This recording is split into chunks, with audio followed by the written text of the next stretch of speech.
Merci beaucoup. Merci d'être avec nous. Ce matin, nous avons eu Madame Linda Delmont-Métayer pour une approche psychologique de la vérité sur l'homme. Maintenant, nous avons le frère Wilfried Cavalier pour l'approche cosmologique, la vérité dans et sur la nature. Il est accompagné du père Celso Rabi. Nous laissons le micro au directeur de l'Institut, le révérend père Pierre-Ernest Basile, pour la présentation de notre intervenant. Merci à Jeff. Et qui est Wilfried Cavalier? Frère Wilfried Cavalier est né en 1980 au Côte de Fer. Il est un ancien étudiant de l'Institut. Il est détenteur d'une maîtrise en spiritualité de l'École supérieure des études franciscaines en Espagne, d'une licence en théologie du Centre interinstitut de formation religieuse à Sifford et de baccalauréat en philosophie de l'Institut de philosophie Saint-François de Sales. Il est actuellement supérieur de l'ordre des franciscains, gardien de la maison régionale et responsable de formation des prophètes temporaires, section philosophique en Haïti. Il milite dans le travail pour l'environnement, dans le recyclage des produits plastiques et autres, sur lequel il va nous entretenir. Et nous avons aussi un deuxième intervenant. Il s'agit de Tok Baten. Qui est-il? Le nom au complet est Celso Rabi Tok Baten.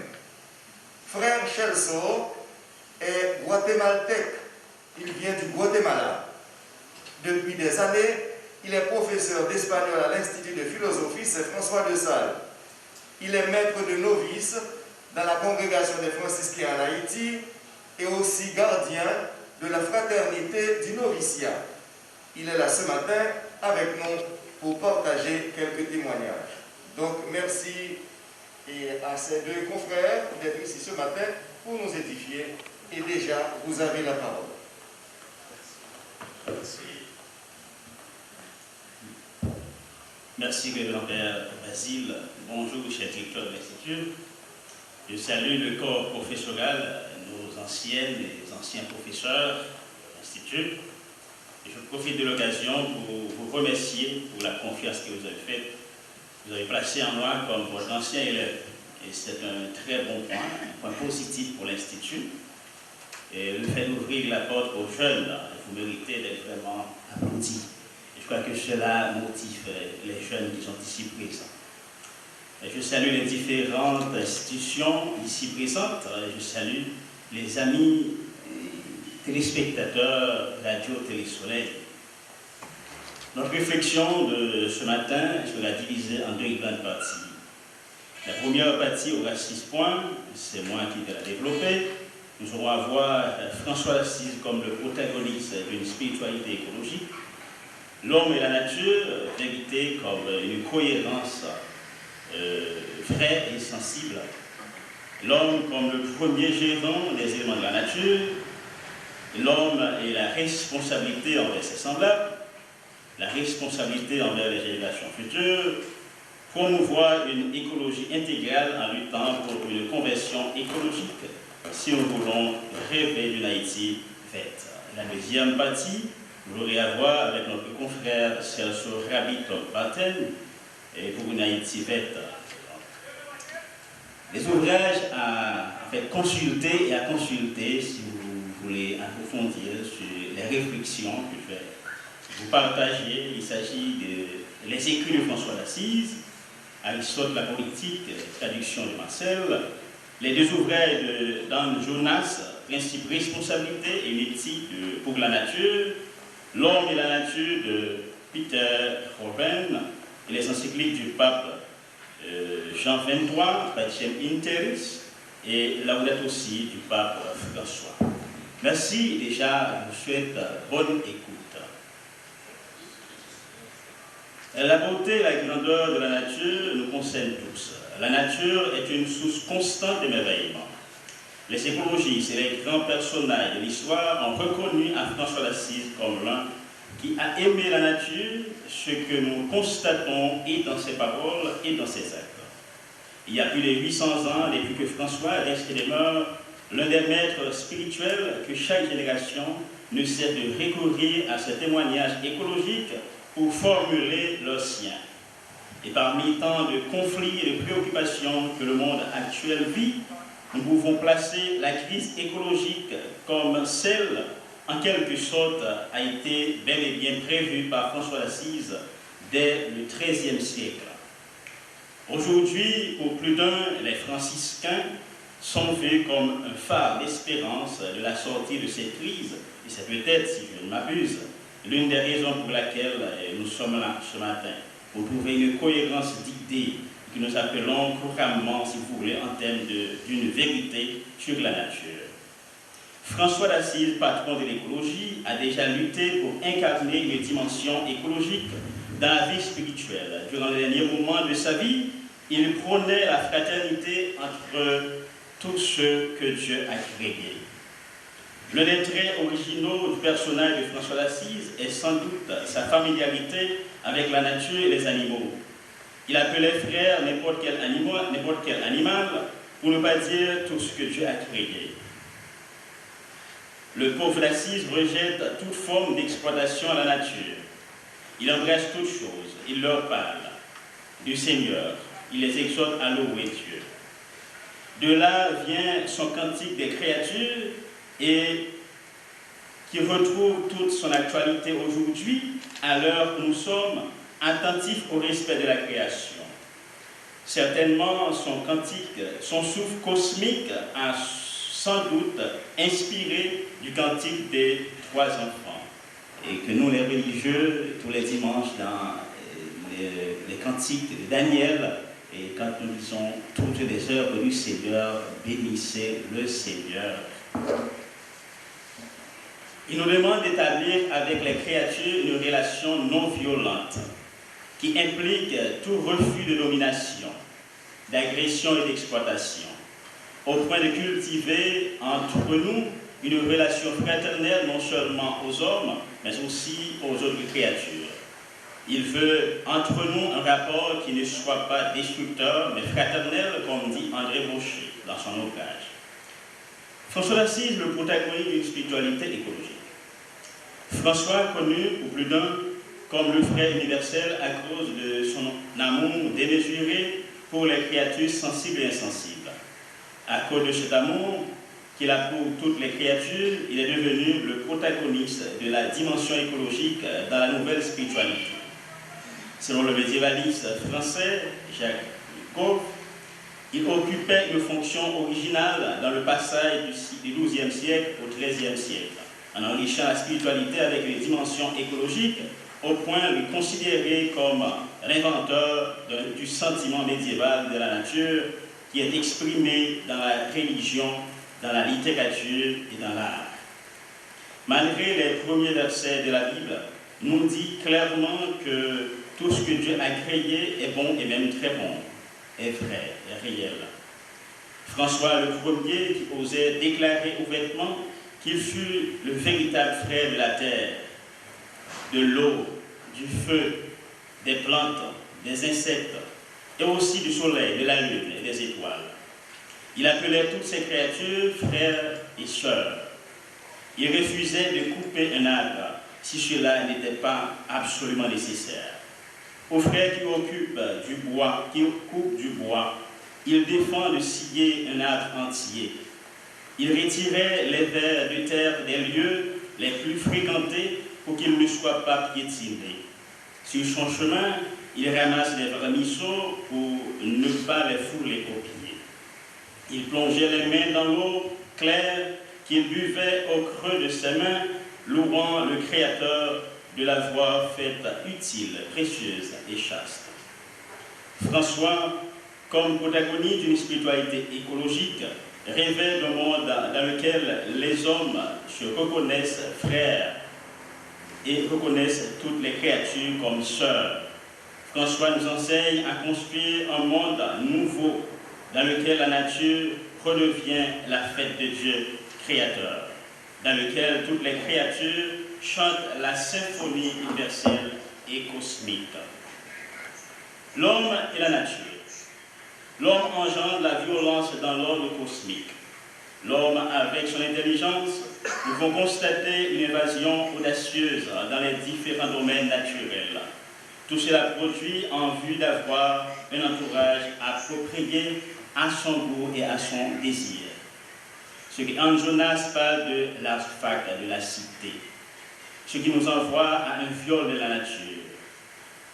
Et fait de l'homme d'être vu comme le créateur de son entourage. Il crée la circonstance à son vouloir et son besoin. Par exemple, quand on rentre dans certains lieux, on voit de belles fleurs, des plantes et parfois même des animaux. Cependant, quand on les touche, on se rend compte que ce sont des arbres. Ils ne sont pas naturels, ils sont tous faux. Il n'y a pas de cohérence d'idées. Donc l'économie du marché nous offre un environnement insensible. C'est toute une apparence écologique. Il y a de belles fleurs, mais elles sont toutes artificielles. Et parfois, même dans nos rangs religieux, nous constatons dans certaines décorations pour les fêtes patronales, elles sont toutes artificielles. Le pire, même les sièges de l'hôtel ne brûlent pas. Et pourquoi ils ne brûlent pas? Ils sont tous insensibles, artificiels. Les fleurs artificielles nous rendent insensibles à la nature. Puisqu'elles ne réagissent pas, nous avons le risque de traiter les autres fleurs naturelles, réelles, de la même manière. Nous sommes devenus insensibles. Sur ce point, nous avons le forestier le plus célèbre du monde qui nous ouvre les yeux sur les interactions secrètes, sur la vérité entre l'homme et la nature. Les plantes réagissent positivement au toucher humain et sont capables d'entendre. Les arbres dorment, sentent la douleur et comme un cœur qui bat. Notre tension artérielle se normalise à leur voisinage et la couleur verte nous apaise, dit Peter Portman. Ce même auteur nous révèle un cosmos merveilleux où l'homme n'est qu'un être supérieur, mais fait partie d'un tout, à l'égal de chaque plante, de chaque animal. Il nous donne des conseils pratiques pour transformer nos promenades en aventures et aiguiser nos sens. Il nous fait prendre conscience que respecter la nature, c'est nous protéger. Il s'engage pour le retour des forêts primaires dans le monde entier. Et ici, je dirais de la même manière, pour Haïti, nous devons nous engager pour le retour de nos espèces disparues, de nos rivières, de nos plus belles traditions familiales et sociales. L'homme comme le premier gérant des éléments de la nature. Nous constatons que les désastres naturels se multiplient. Et il y a des cris d'alarme de différentes couches sociales qui veulent toucher notre conscience à ce sujet. Sans aller plus loin, ce que fait l'Institut, c'est un cri d'alarme. Et je tiens à vous féliciter. Tout cela remet en question l'action de l'homme. Parce qu'en étant doté de raison, occupant une place éminente dans la nature, il doit déjà intervenir devant les crises de toutes sortes que connaissent les éléments de la nature. En fait, que ce soit dans la diminution de l'eau, dans la déforestation ou dans la pollution de l'air qui se fait sentir, le cri nous arrive. À propos de cette alarme, Nicolas Hulot et Robert, dans leurs ouvrages Pour que la terre reste humaine, ajoutent: l'homme ne doit pas oublier qu'il fait lui-même partie de la nature, qu'il dépend d'elle lui aussi, même s'il lui appartient de la gérer partiellement, de l'orienter, d'en faire usage. Il a des devoirs envers elle, un devoir de respect. Respecter la nature, c'est encore se respecter soi-même. Dans ce sens, la gestion de l'homme aux éléments de la nature doit être régie sous l'éthique d'une responsabilité, d'où il faut inévitablement penser au bien-être de la nature et de ce qui l'habite. Prise en ce sens, Jonas affirme que responsabilité implique une gestion de crise absolument a priori. Comme on ne peut pas prévoir les risques scientifiquement avec certitude absolue, il faut les imaginer en envisageant les conséquences les pires. Être gérant, en ce sens, exige une prise en charge de tout ce que brille dans la nature. C'est reconnaître que chaque élément de la biosphère occupe une place essentielle et lui mérite une attention particulière. Et que cette dernière ne sera donnée que par l'homme, parce qu'il est une créature rationnelle à qui on a confié dès la création la tâche de gérer sur les autres créatures. Aristote, de sa part, nous fait comprendre que dans la nature, rien n'est superflu. Et dans la politique, il est justifié en disant « c'est pour les animaux en général que la nature a fait naître les plantes. C'est aux hommes qu'elle destine les animaux eux-mêmes, les apprivoiser pour le service, pour la nourriture et pour diverses utilités, telles que les vêtements et les autres articles qu'on en tire. La nature n'a rien fait de parfait ni d'inutile. Il a fait tout pour nous. Ce qui nous permet d'en déduire que tout ce que nous réclamons pour satisfaire nos besoins provient de la nature. Voilà pourquoi faire une bonne gestion aux éléments de la nature ou prendre soin d'eux, c'est nous assurer une vie meilleure. Parce qu'en réalité, peu importe que nous soyons uniques à être raisonnables de l'ensemble, nous sommes foncièrement dépendants de la nature et de ce qu'elle contient. Considérer tous les aspects de la nature comme la manifestation de Dieu, il revient à l'homme de s'opposer à toutes sortes de manipulations ou de disparitions d'un petit arbre, d'un petit animal et même d'une petite fleur de la nature. Dans notre charge de gérer les éléments de la nature, nous devons prendre aussi notre responsabilité devant la croissance de la contamination de l'eau, de la pollution, de l'air, de la dégradation du sol, pour que notre environnement soit agréable à tous. L'homme a la responsabilité envers ses semblables. L'homme, dans sa spécificité, est appelé à occuper une place éminente dans la construction de la société. En tant qu'être doté d'une grande capacité cognitive, il doit agir pour son bien et pour le bien de ses semblables. Il doit comprendre que dans l'univers, il n'est pas seul, sinon il vit avec les autres. Et dans cette convivialité, l'homme ne doit pas s'échapper aux valeurs de l'être humain. Le pape Jean XXIII, dans son encyclique Pacem in Terris, nous fait prendre conscience que le fondement de toute société bien ordonnée et fécondée, c'est le principe que tout être humain est une personne, c'est-à-dire une nature douée d'intelligence et de volonté libre. Par là même, il est sujet de droits et de devoirs découlant les uns des autres ensemble et immédiatement de sa nature. Aussi sont-ils universels, inviolables et inaliénables. C'est dans cette vision que vivre en harmonie avec ses semblables exige un contrôle sur nos actions, c'est-à-dire agir en pensant aux conséquences néfastes qui pourraient affecter nos prochains. Ici, nous pouvons avancer quelques cas courants auxquels nous faisons face. L'érosion de la terre est due en raison du déboisement. La pollution des rivières est due à la conversion de ces dernières en lieu d'assainissement des fatras.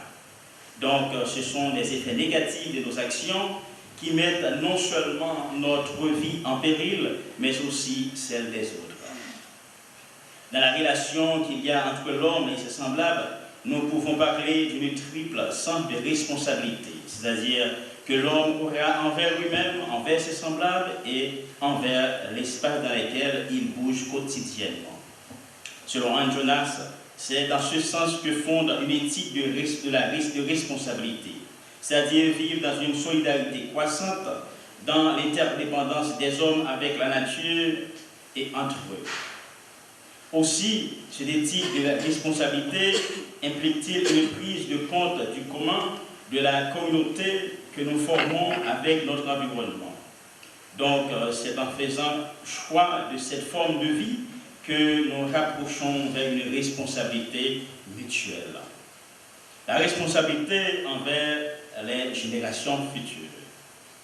Anne Jonas un des pionniers de la réflexion sur l'environnement et sur l'avenir des générations futures, soutient que le seul moyen de limiter les dégâts auxquels nous faisons face serait de reprendre le contrôle de la technologie.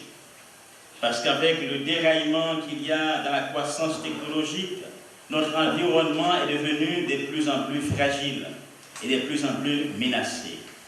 Selon lui, la technologie dirige nos vies et ne répond à aucune moralité. Elle nous a dépassés et nous amène rapidement vers un désastre inévitable. Non seulement elle met nos vies en danger, mais aussi celle des générations futures. C'est donc nous, auteurs de cette technologie, qui devons en reprendre le contrôle. Dans ce sens, il nous invite et nous appelle à une responsabilité collective d'où chacun aura son apport en vue de freiner à tout ce qui met en péril les générations futures. De plus, il ajoute que nous devons enfin avouer que nous sommes dans une situation désarmante. Et devant cette situation inquiétante, la responsabilité n'est plus qu'une affaire individuelle. Dans ce sens, l'individualisme est l'ennemi d'un bien-être pour la génération à venir. Voilà pourquoi nous sommes appelés à nous vider de tout ego, de toute mentalité mesquine et limitée pour penser à la faveur de la génération qui nous suit. Promouvoir une écologie intégrale en luttant pour une conversion écologique, si nous voulons rêver une Haïti verte. Aujourd'hui, il faut reconnaître que dans toutes les approches écologiques doivent intervenir des approches sociologiques et même une intégration de la justice dans la discussion sur l'environnement afin de mieux écouter la clameur de la terre. Il faut de l'ordre, il faut qu'il y ait de loi. Ces réflexions que nous sommes en train de faire doivent nous permettre de découvrir combien il est impératif de s'engager corps et âme dans une conversion écologique si nous aimerions avoir une Haïti faite. À la lumière du patron de l'écologie, à savoir Saint François d'Assise, tout au long de sa vie, surtout après sa conversion, aimait la nature et tout ce qu'elle contient.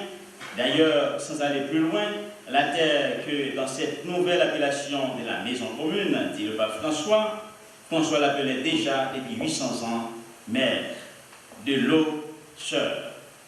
C'est pour vous dire qu'avec une conversion écologique, tout est possible pour une Haïti prospère. La manière d'envisager l'écologie ne doit pas être seule une question d'environnement, mais aussi une question de personne. C'est dans ce contexte que nous parlons de préférence de l'écologie intégrale. Ce chemin de l'écologie intégrale, c'est d'abord reconnaître, prendre la mesure du fait que tout est lié. Notre relation avec la nature, avec les plantes, avec les arbres, avec les animaux, et les relations avec les autres, notre relation avec nous-mêmes, avec notre corps, notre relation avec Dieu. Nous sommes appelés à abandonner une logique de domination pour retrouver une autre logique, logique de la gratitude, logique de la rencontre, logique de la sobriété, c'est-à-dire un type de relation plus conforme à notre vocation profonde d'être humain.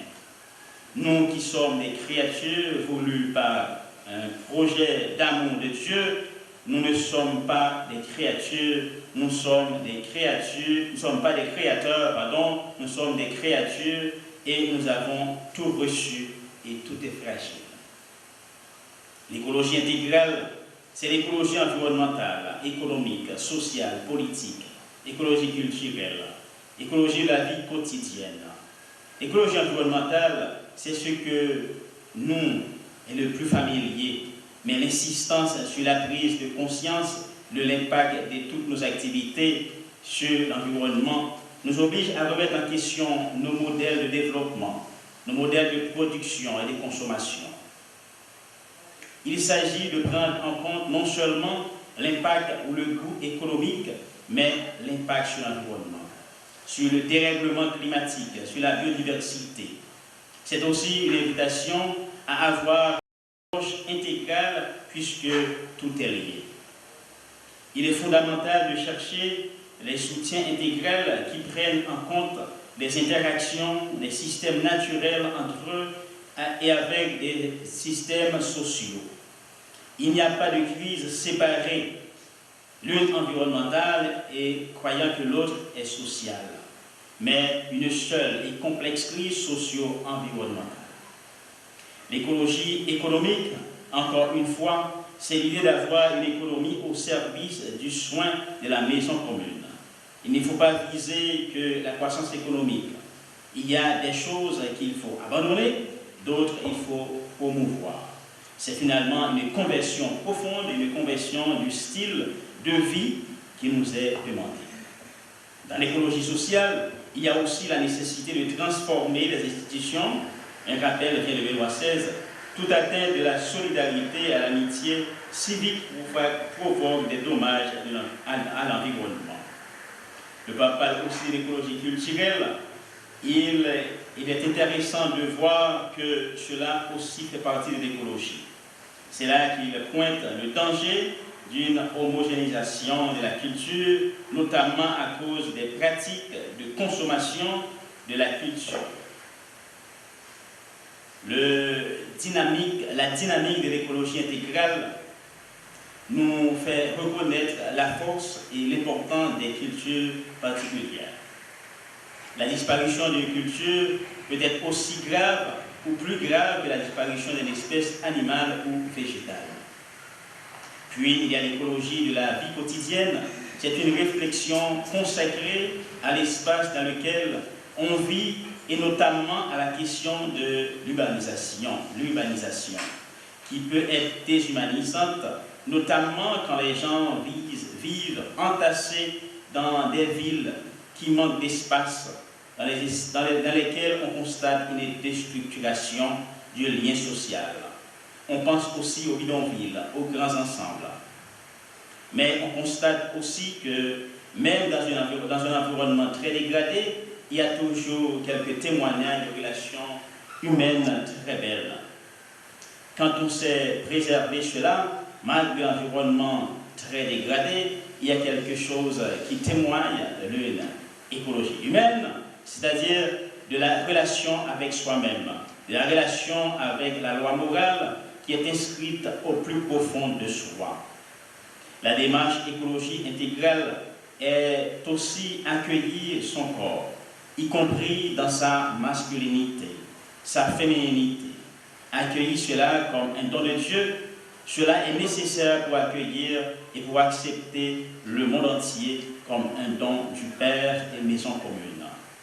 Enfin, il faut souligner que l'écologie intégrale implique une éducation à des vertus écologiques, en soulignant comment la pratique de petits gestes du quotidien nous transforme en profondeur pour nous rendre capables ensuite de grandes transformations.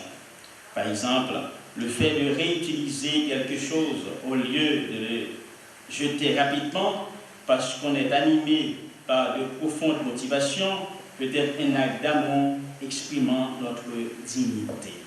Une conversion écologique nous appelle à entrer dans une dimension de gratitude, de contemplation, pour reconnaître la beauté et la cultiver. Cultiver la sobriété peut également nous mettre sur le chemin de la paix, de la joie. C'est reconnaître que tout est lié. Défendre la terre n'a d'autre but que la défense de la vie. Défendre de la vie, c'est défendre la vérité, puisque tout se fonde sur le principe évangélique de la défense de la dignité humaine. Merci, donc ça c'est la première partie. Nous allons suivre avec Frère Celso Rally, donc Paten, la deuxième partie. Nous allons parler en créole, langue la Kaila, parce que la présentation ça, c'est pour tout le monde, et on a profité pour tout le monde qui a vu dans le télésoleil, et pour être capable de réfléchir, pour être capable de partager avec tout le monde. C'est peut-être ça, et on a présenté comme ça. Et c'est un projet qui nous gagne dans le pays d'Haïti pour collaborer avec l'engagement pour protéger l'environnement. C'est ça, et le projet a relève Laudato Si. et c'est un projet d'industrialisation des déchets plastiques spécifiquement. Bon, nous avons un message là, tout ça, maman l'a souffri, petite Lio a souffri tout. C'est ça, maman, ça qui maman souffri, petite Lio a souffri tout. Ça veut dire nous-mêmes, nous sommes petites, maman la terre. Et puis, nous avons encore dit, Théa, c'est maman nous, pas jeter patra dans vigile. Et c'est une création bon Dieu, nous-mêmes nous sommes créatifs bon Dieu, et puis bon Dieu il va nous maman qui protège nous, mais nous-mêmes il faut que nous protégions. Et puis quand il a présenté ça, nous produisons en pile patra. Frère Maxime, chaque jour nous produisons patra. Si nous voyons ici là, et chaque jour il y a ça, et puis, engagement noir, c'est qui ça a fait avec patra ça. C'est ça. On a posé question. Qui ça a fait avec lui. Il est possible de changer. Et généralement, nous produisons 5 qualités patra ou bien déchets. Normalement, 5. Premièrement, on a regardé vide, métal, après ça, patra organique, et puis papier. Nous gagnons tout et plastique, un pile plastique qui nous produit chaque jour. Et nous nous acheter un bagage, une boisson, tout ça, toujours nous gagnons quelques qualités de produits qui nous utilisons. Et puis, nous sommes capables d'utiliser seulement quelques bits pour artisanat, ça veut dire si nous voulons faire un travail avec lui, nous sommes capables de faire un produit pour vendre. Donc nous allons dans la rue, dans le centre-ville, il y a quelques gens qui fait quelques créativités avec eux. Et comme ça, nous sommes capables de réutiliser le produit. Dans ce sens, nous sommes capables de réutiliser. Ça veut dire avec créativité, nous sommes capables faire quelques décorations avec vidéo, bouteille. Mais il y a d'autres fatra qui n'est pas possible parce que c'est plus difficile. Plus difficile, à tant que, par exemple, et plastique, pas facile de faire créativité. Nous sommes capables de faire quelques autres bagages, mais l'objectif noir, c'est un objectif très intéressant parce que nous avons réutilisé dans l'autre façon, plus utile tout. Nous avons regardé. Et Mathieu, ça est capable de tirer plus, passer 1000 années dans la terre, dans le sang, pas pourri. C'est ça qu'il dit nous, pas vrai? Et puis, métal, nous sommes capables de réutiliser tout pour faire quelque chose avec eux. Mais si nous voyons un pile métal, tant que voiture, ça qui fait un pile problème dans le côté où nous habitons. Et nous connaissons déjà tout ça pour nous voir quelques boissons, quelques produits qui restent comme ça. Et puis depuis ça, ce n'est pas facile, pas vrai. Nous sommes capables de faire recyclage, nous sommes capables de recycler avec tout. Seulement si mamie dit pour gagner des gens pour reprofiter en Haïti, quand il a pas facile. Avec fatra organique qui s'en a fait, qui ça nous est capable de faire avec eux, nous connaissons déjà, nous sommes capables d'utiliser pour planter, pour pieds pour quelque chose qui nous capables de planter dans le cadre. Nous sommes capables d'utiliser tant en graines ou bien manger pour bête. Nous sommes capables même de transformer en gaz propane. Vous comprenez? Et puis papier. Il y a une autre qualité c'est papier. Et tout papier capable de recycler ou bien reprofiter, mais ça presque pas existé en Haïti comme il a. Jusqu'à présent, nous ne connaissons pas s'il y a une entreprise qui fait ça. Et ça, c'est un défi pour nous capables de créer, pour nous capables de réutiliser. Et quand il a plastique, ça c'est Et concrètement, ça qui nous voulait parler, je dis, c'est ce plastique. Nous voyons en pile qualité, mais je dis, et projet, la date aussi, c'est pour réutilisation plastique. Mais ce n'est pas pour utiliser tant que décoration, tant que quelque autre bagage, non. C'est pour réutiliser pour quelque autre bagage qui est utile pour la société, pour toute famille. Et c'est peut-être ça, nous, depuis quelques années, nous commençons avec ça comme famille franciscaine et pour travailler qui ça n'a fait. Quand il y a, nous offert une solution. Nous offert une solution concrète avec plastique là. Et puis nous chaque nous ici là, et si là qui voit nous dans la télévision là, nous sommes capables de réutiliser plastique ça pas jeter et mettre dans quel côté après ça nous sommes capables d'aller pour chercher. Nous sommes capables de profiter plastique ça pour faire tôle, périmétrage, porte, bloc, adoqué. Imaginez tout ça que nous sommes capables de faire avec lui. Qualité et tôle ça dirait en pile temps. Lui résister à tout effet la main. Et puis permettre qu'il la fait moins chalet. Bloc, ça c'est qualité bloc qui nous capables de fabriquer avec plastique ça adoquer tout et quelques autres choses. Comment on a fait ça? Bon, il y a besoin d'un côté, où il a déjà gagné côté. Et projet là aussi, objectif de gagner, c'est de transformer 1300 kg de plastique chaque jour en matériaux de construction. Et ça, mais objectif. Deuxième objectif, nous protéger l'environnement. Si nous transformons le plastique là, nous protéger l'environnement noir. Et puis, nous protéger la ville là. Depuis que vous réutilisez le plastique, la ville là, la fini plus propre.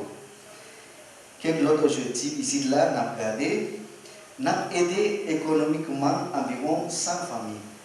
Pour faire ça, après nous avons travaillé dans la dame. Ça veut dire nous avons aidé économiquement dans ce sens. Et puis, nous avons formé conscience pour sauver l'environnement. Les nous ramasser plastique, nous avons formé conscience. Si nous avons jeté, nous n'avons pas jeté par terre. Et puis, nous avons commencé avec une grande caille, nous avons dit un hangar. Et côté avant, un grand séminaire en Caso. Et il a commencé comme ça. On a refait, après ça, il a consolidé. C'est un hangar, côté machine à travail. Quand on a présenté une machine qui peut transformer le plastique, et grâce à Dieu, il y a en Haïti. Moulin à gaz propane. Ça c'est vraiment important pour travailler ça. Après ça, nous avons un moulin conventionnel. C'est comme ça, il est après ça, gagner un qui est mixé. L'autre là, machine pour bailler forme bloc. Et puis, nous gagnons qui est électrique. C'est toujours pour nous capables de garder la qualité de machine qui nous est. Machine pour bailler tôle forme. C'est une machine ça que nous prenons faire tôle. Et puis, mais façon pour nous capables de collaborer avec le projet plastique là. Parce que comment nous sommes capables de collaborer? Même si nous avons déjà une cas, une machine, il faut que nous collaborons tous. Il faut que nous mettions tête nous ensemble. Numéro 1, c'est de séparer le plastique depuis la caille là. Dans la caille là, nous avons séparé le plastique. 2, et nous avons porté dans l'école ou bien dans l'église. 3, tout le monde est capable de ramasser le plastique dans la rue.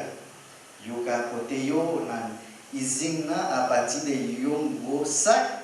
Numéro 4, côté qui gagne un pile patron, il y a des gens avec sac laudat aussi pour faire ça. Numéro 5, dans l'entreprise, il y a convaincu la propriété pour choisir un employé pour faire séparation plastique.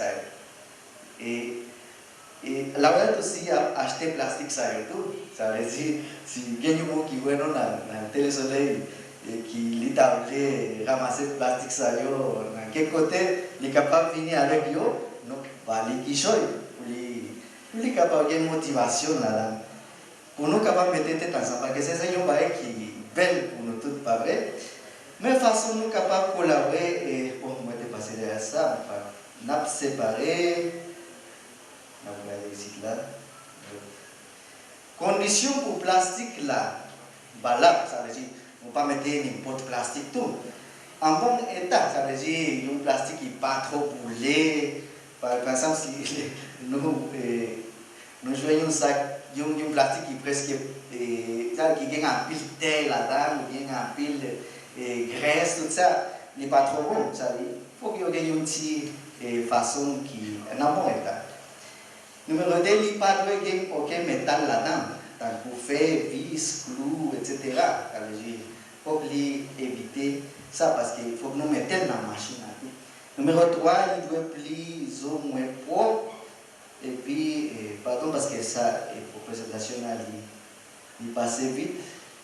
Ok. On a regardé. Numéro 2, numéro 3, c'est. Numéro 4, ne pas accepter PVC. Tout yo actif plastique fait marquer yo, c'est pour couvrir produit tant que viande, etc. Si plastique ça yo parce qu'il y a un pile graisse là-dedans, il n'est pas trop bon. Mais seulement pour faire acclaration, vous comprenez? Parce que nous ne sommes pas capables de mélanger tout plastique ça yo parce que après ça, tout là, il y a un problème.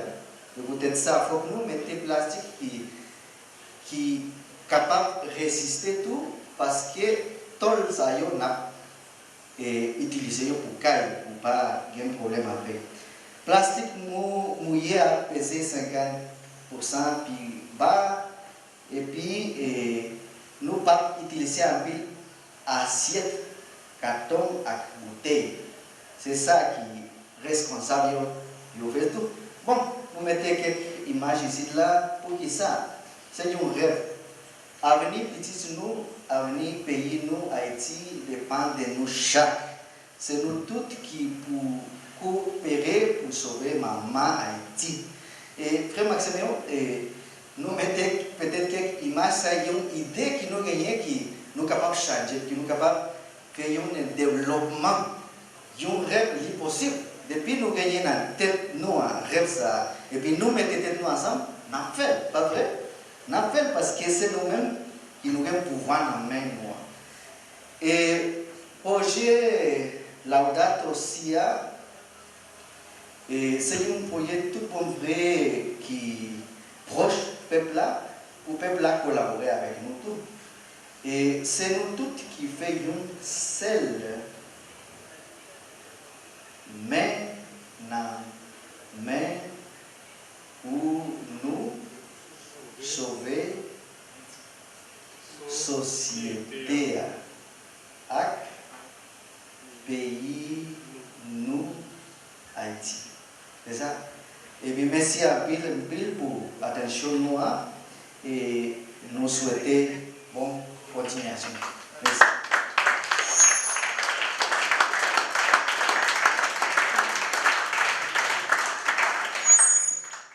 Chers amis, avec cette touche franciscaine du terme, nous pouvons dire « Loué sois-tu Seigneur pour tous les éléments de la nature avec Saint François d'Assise ». Quelle actualisation ecclésio-cosmologique du thème. Merci de tout cœur à nos deux conférenciers et chers publics, aidez-nous à les remercier encore une fois par un bel applaudissement. Et maintenant, nous accueillons le bon résumé coloré de propos de gratitude que le directeur de l'Institut, le révérend Père Pierre-Ernest Basile, va adresser à nos conférenciers.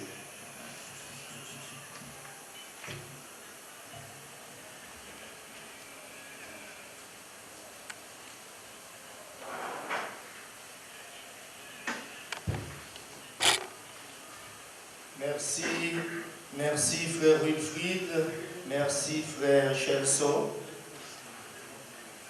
Frère Wilfried, est fier d'être un ancien de l'Institut et se réjouit d'être là avec nous pour partager des idées regardant l'homme et la nature. Il a cité tout au début son saint patron, saint François d'Assise, qui a vécu au XIIIe siècle, car c'est l'esprit de ce saint, de ce patron de l'écologie, qui fait son chemin dans la vie des franciscains aujourd'hui. Son cantique sur la création est une inspiration du cantique des trois enfants. François d'Assise a toujours demandé à ses fils de dire non à l'agression, non à l'exploitation. Il veut que ses fils soient des co-créateurs et non des destructeurs. Dans ses recherches scientifiques, frère Wilfried a cité graduellement les documents consultés pour nous assurer du sérieux mis dans le travail réalisé.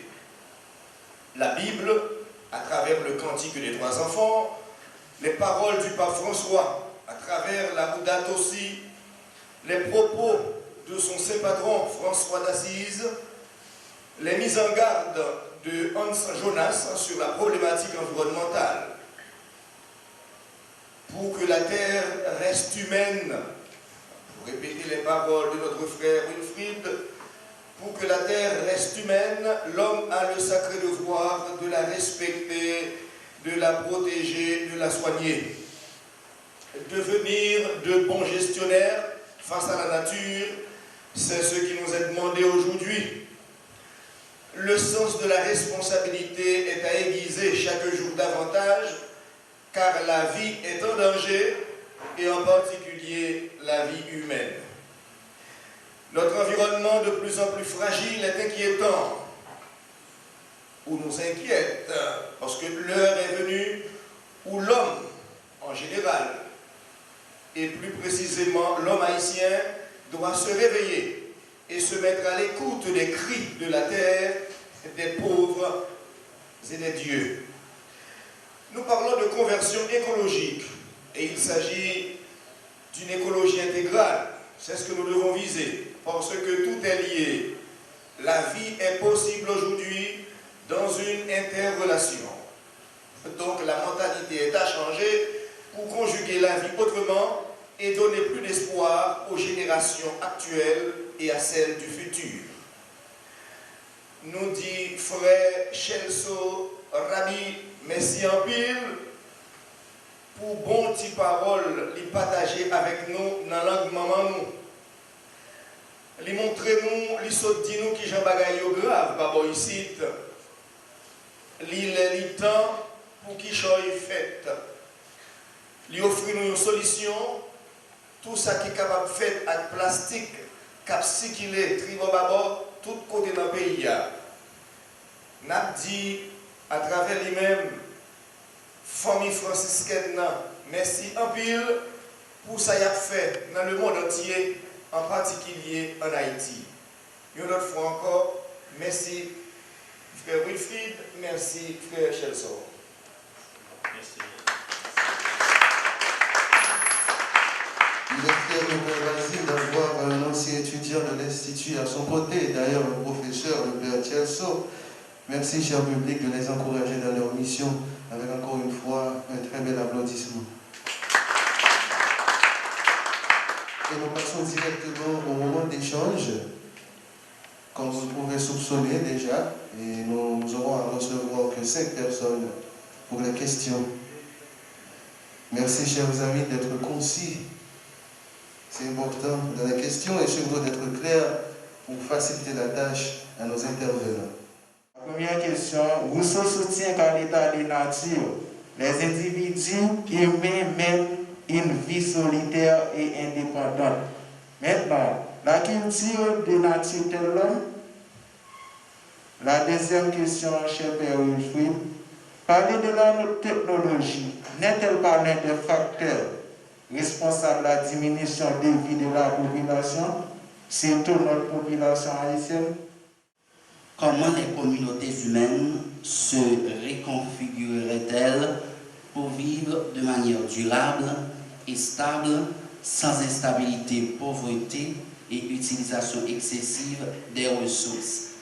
La deuxième question est dite: quel avenir pour les droits de la nature? Puisqu'il est évident que des changements majeurs dans l'utilisation humaine de l'environnement doivent intervenir. Je reprends. Quel avenir pour les droits de la nature? Puisqu'il est évident que des changements majeurs dans l'utilisation humaine de l'environnement doivent intervenir.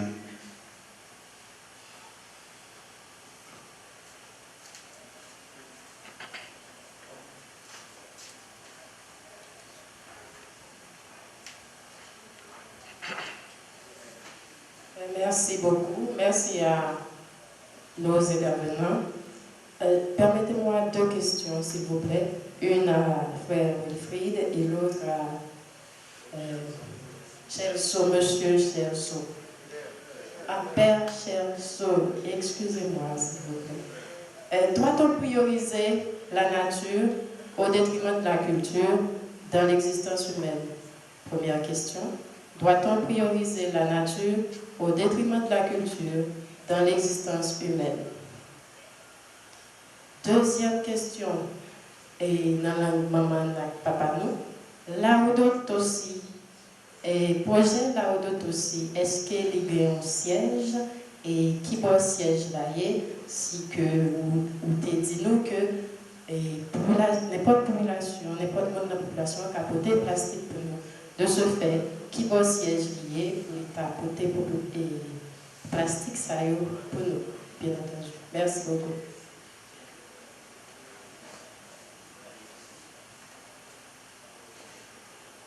Il me semble qu'il n'y a plus de questions. Donc voilà. Est-ce que... Il y a 2 questions. Ah bon. Bien.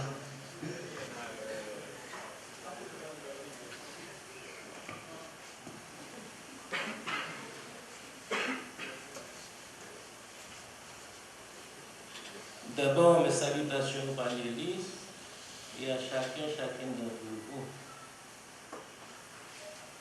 Très chers panélistes, avant et depuis les temps de la reine Anacaona, ce coin de terre nommé Haïti était appelé Perle des Antilles. Ce fut un lieu de richesse en culture, nature et ressources. Quelle procédure ou quel plaidoyer entamé avec ou contre l'homme de la nature dans la culture pour approcher le ou les problèmes d'Haïti, ainsi refonder ou rebâtir Haïti. Merci. C'est correct?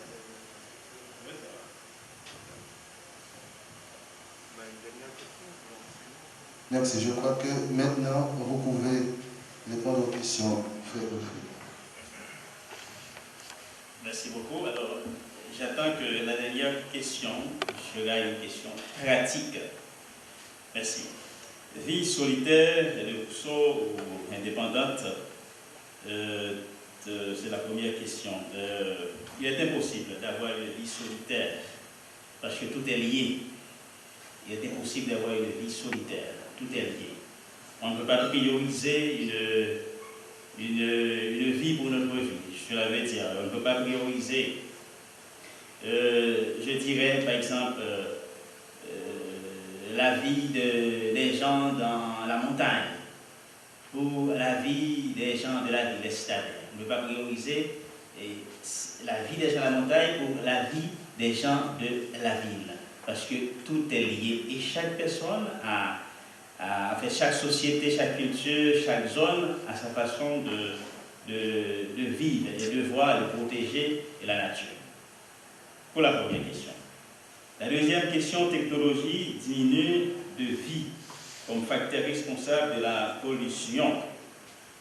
Je dirais oui, en prenant un exemple très clair. C'est pourquoi un journaliste disait qu'il faut qu'il y ait de contrôle dans la technologie. Si nous constatons, nous qui vivons dans la plaine, il y a plusieurs puits artésiens. Et devant la rentrée, en fait, dans la rentrée des puits artésiens, la route est vraiment impraticable. Donc la technologie, l'économie, mais on nie l'environnement. Je crois que s'il n'y a pas de contrôle, nous risquons d'être tous péris du même bateau. Deuxième question, communauté humaine, se reconfigurer, vivre de manière durable. Donc, pour que nous ayons une vie de manière durable, il faut qu'il y ait une conversion écologique. Il faut prendre conscience, comme je disais tantôt, tout est lié. Il faut prendre conscience de l'autre. Et mes actions auraient quand même une conséquence. Ça vaut ce que ça vaut. Si je fais bon usage des projets plastiques, certainement dans les rues, nous n'aurons pas de tous ces fatras. Et vous voyez, par exemple, dans les fêtes, par exemple, dans nos communautés, nous avons déjà pris cette décision. Dans les ordinations et les professions, nous n'allons pas utiliser les cakes ou bien les assiettes carton. Non, non. Il faut acheter des assiettes convenablement. Il y a un comité pour faire la vaisselle. Donc, tout le monde va manger, mais des assiettes normales, ordinaires. Donc, ça, c'est une décision que nous avons prise. Comme ça, nous n'aurons pas de fatras dans les rivières ou bien dans la rue. Par exemple, quand vous organisez une fête à l'Institut, le coordonnateur demande dans le projet, il faut qu'il y ait 50 assiettes carton. Ok, très bien. La fête est terminée, il y a une équipe qui est venue pour ramasser les assiettes, on les dépose dans les poubelles, convenablement, c'est très bien. Et les frères salésiens, et peut-être par contrat, il y aura quelqu'un qui est venu dans sa voiture pour prendre des assiettes, mais comme nous n'avons pas un lieu d'assainissement, certainement ces assiettes vont être déposées dans les rivières. Il n'y a pas de doute parce que nous n'avons pas un lieu d'assainissement. Vous voyez, donc ça, il faut qu'il y ait de contrôle. S'il n'y a pas de contrôle, et disait Jonas, nous aurons à payer les conséquences et même les générations futures. En ce qui concerne les lois, oui, il est inévitable. C'est pourquoi, dans toute approche écologique, il faut qu'il y ait l'intervention des normes, des lois. Donc voilà, si vous faites cela, et voilà les conséquences. C'est pourquoi ici, moi, il fut un temps, à Port-au-Prince, on disait, vous allez jeter les fatras n'importe où, la police va t'arrêter, etc. Mais on ne voit plus que ça. Ça n'existe pas. Donc il n'y a pas de loi, on fait ce qu'on veut, même s'il y a des lois, mais qui les pratique personne. On fait ce qu'on veut. Prioriser la nature au détriment de la culture. Impossible. Tout est lié. On ne peut pas prioriser la culture au détriment de la nature et prioriser la nature au détriment de la culture. Tout est lié. Et dit Pape François dans La Laudato Si.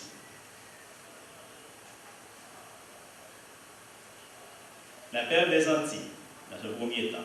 Quelle procédure? Je crois que c'est la présentation du frère Celso. C'est ce que nous devons faire. Une conversion écologique, prendre conscience que nous devrions, comme disait Sœur Louisa un jour, se gêner pour que l'autre soit au moins vivre, soit au moins bien, pardon.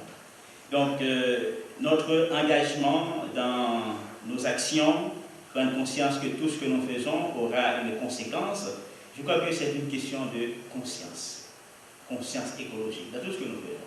Un exemple très simple, je peux prendre dans notre maison. Il est 10 heures.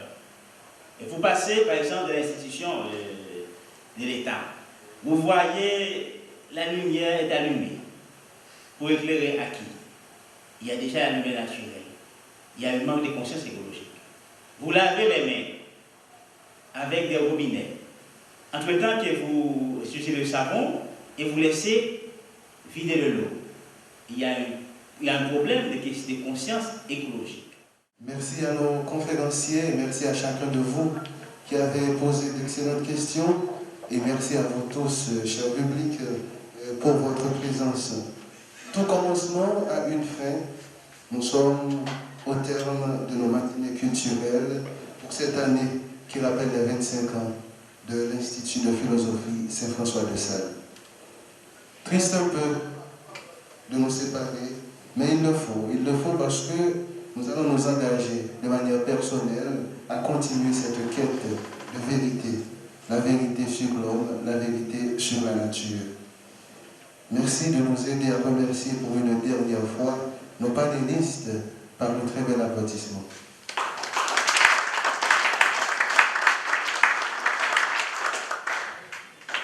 Et enfin, merci à chacun de vous, vous qui avez fait le déplacement. Merci aux fidèles auditeurs, auditrices, téléspectateurs, téléspectatrices de la Télé Soleil, de la Radio Soleil, et à M. Valcourt, et à tous nos amis qui nous suivent sur les réseaux sociaux. Et maintenant, nous laissons le micro au directeur de l'Institut, le révérend Père Pierre-Ernest Basile, pour clôturer. Chers membres du Conseil de l'Institut de philosophie Saint-François de Sales, très chers intervenants, chers professeurs, chers supérieurs des communautés religieuses de formation, chers étudiants de l'Université Notre-Dame d'Haïti, chers élèves du Collège Saint-François de Sales, chers étudiants de l'Institut, distingués invités, mesdames, messieurs. Nous arrivons pratiquement au terme de ces 2 jours de réflexion sur la vérité et déjà nous pouvons oser parler de croissance. Oui, nous avons grandi avec l'aide de nos intervenants. Ils ont fait de leur mieux pour bien nous remplir non seulement la tête, mais aussi le cœur.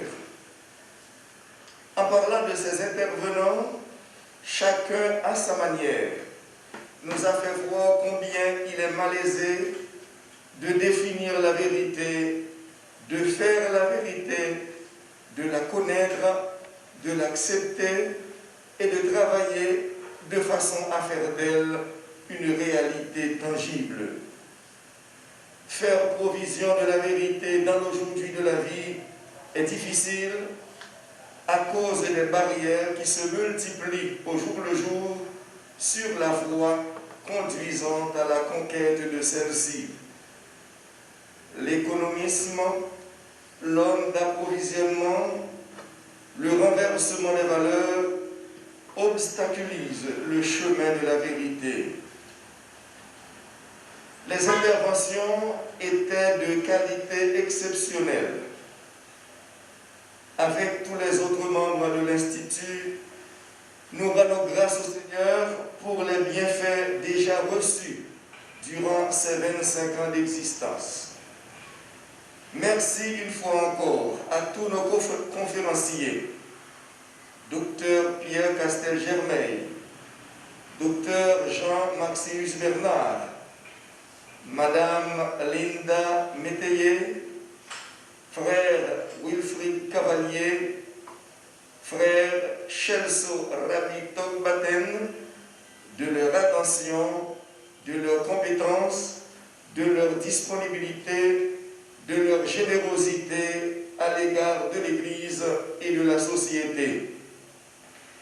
Ils ont pris le risque de venir nous rencontrer pour nous parler de la vérité et nous aider à être dans la vérité. Ils nous ont dévoilé, chacun suivant sa compétence, les secrets de cette dernière. Merci aux confrères salésiens du post-noviciat qui se sont dépensés corps et âme pour la réussite de ces matinées. Merci aux confrères du provincialat pour le bon accueil dont nous sommes l'objet. Merci au Père Métilien André pour ses sacrifices et son savoir-faire.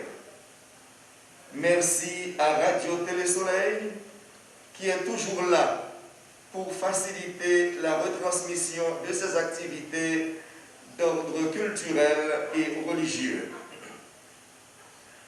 À la fin de nos échanges et de nos débats, il devient aussi presque évident de constater le lien fort existant entre la vérité, l'amour et la liberté. Au fait, la vérité prend le caractère de l'absolu de Dieu et de sa parole pour donner à la liberté son sens dans une relation avec le Créateur de l'homme.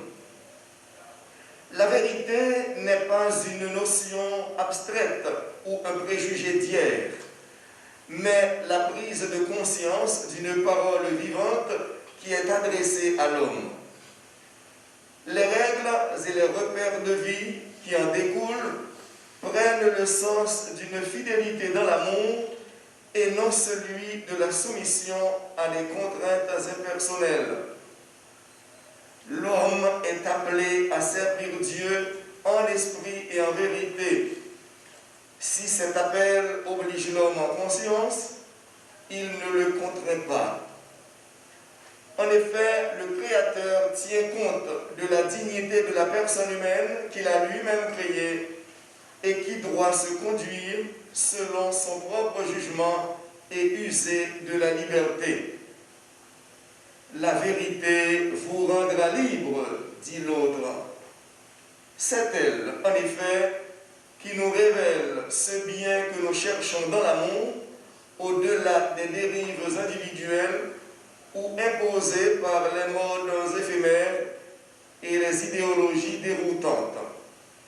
Chercher la vérité libère des aveuglements et des errances, délivre des contraintes qui pèsent sur la liberté de conscience. Enfin, merci à tous ceux et à toutes celles qui ont fait le déplacement et qui ont consenti des sacrifices pour pouvoir être avec nous durant ces 2 jours de réflexion. Nous sommes convaincus que les semences déposées en nous par les intervenants autour de la vérité ne resteront pas sans effet. Elles porteront du fruit et du fruit en abondance pour un renouveau à l'intérieur de nos familles d'origine, de nos communautés religieuses et de notre société. Encore une fois, merci et soyons des éternels chercheurs de la vérité.